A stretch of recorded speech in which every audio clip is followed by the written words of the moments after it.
उसे भला बुरा भी कहने लगे। शीला खटिया पर बैठी सर को पकड़े अपनी पति की बेवकूफी पर उसी को कोस रही थी। भाई, गधा जब घोड़ा बनने की कोशिश करता है तब ऐसे ही सब लोगों के ताने सुनने पड़ते हैं, समझे? मंगलू भाई, एक सुझाव और मान लो, गांव में बिजली ला दो। मंगलू भाई, संभल कर, ये मजाक कर रहा है। क्या हुआ शीला, तुम सर पकड़कर क्यों बैठी हो? जिस घर में 4-4 गधे हों, उस घर की मालकिन की स्थिति समझी जा सकती है। 4 नहीं, 5 गधे, क्योंकि गधे की बीवी भी गधी ही होती है। सभी गांव वाले हंसने लगते हैं। गांव वालों के ताने से बचने के लिए मंगलू धोबी पूरे परिवार के साथ नदी किनारे जाकर उदास बैठा रहता है। तभी वहाँ पर वही साधु आता है जिसने कहा हुआ रहता है कि तुम्हारा एक वरदान मेरे पास उधार है। क्या हुआ बालक?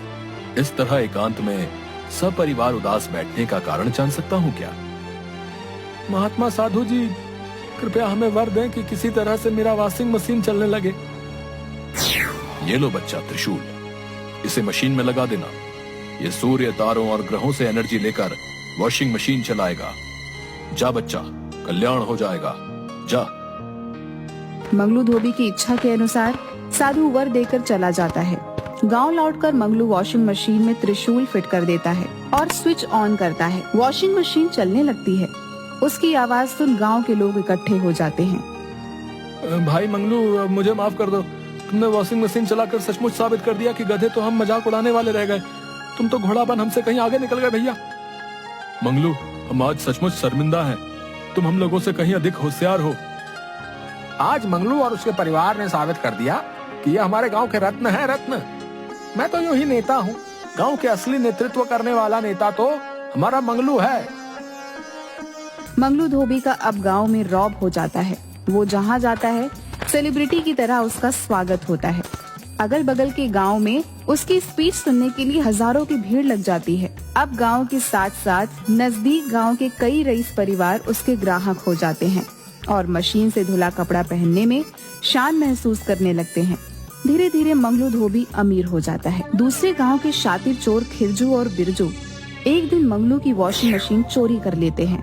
दूसरे दिन गांव में हाहाकार मच जाता है। गांव की शान वॉशिंग मशीन की चोरी हो गई थी।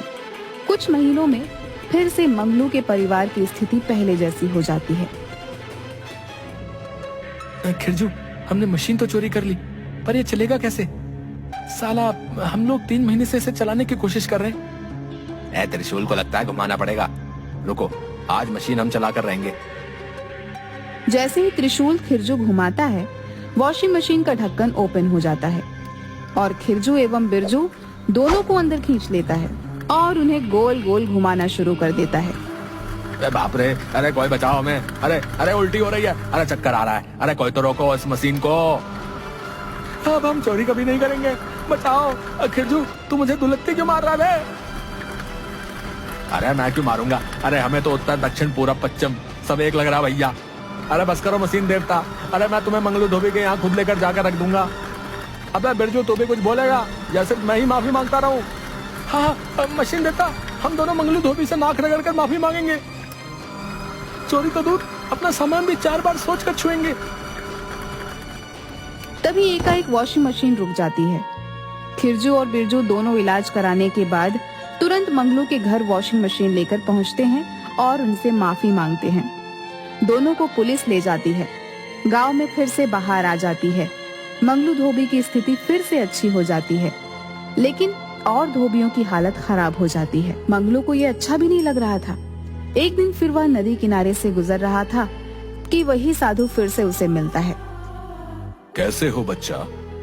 आपके कृपा से सब अच्छा चल रहा है बाबा, लेकिन अगर हमारी तरह सबका अच्छा होता तो बहुत अच्छा होता। तुम कहना क्या चाहते हो? किसी तरह हमारे गांव में भी बिजली आ जाती तो अच्छा रहता। मैं जानता हूं बच्चा, तुम्हारे जैसा सबके बारे में अच्छा सोचने वाले की ही संसार को जरूरत है। जाओ बच्चा, कल्याण हो। गांव पहुंचने पर उसी समय राजधानी से कुछ इंजीनियर मुखिया जी के पास आते हैं और बताते हैं कि मुख्यमंत्री ने इस गांव को 1 सप्ताह के अंदर बिजली पहुंचाने का आदेश दिया है। 1 सप्ताह के अंदर पूरे गांव में बिजली के खंभे लग जाते हैं और मुख्यमंत्री खुद उस गांव में आकर बिजली का उद्घाटन मंगलू धोबी की वॉशिंग मशीन को चलाकर करते हैं। अब बेवकूफ मंगलू धोबी पूरे गांव का शान बन जाता है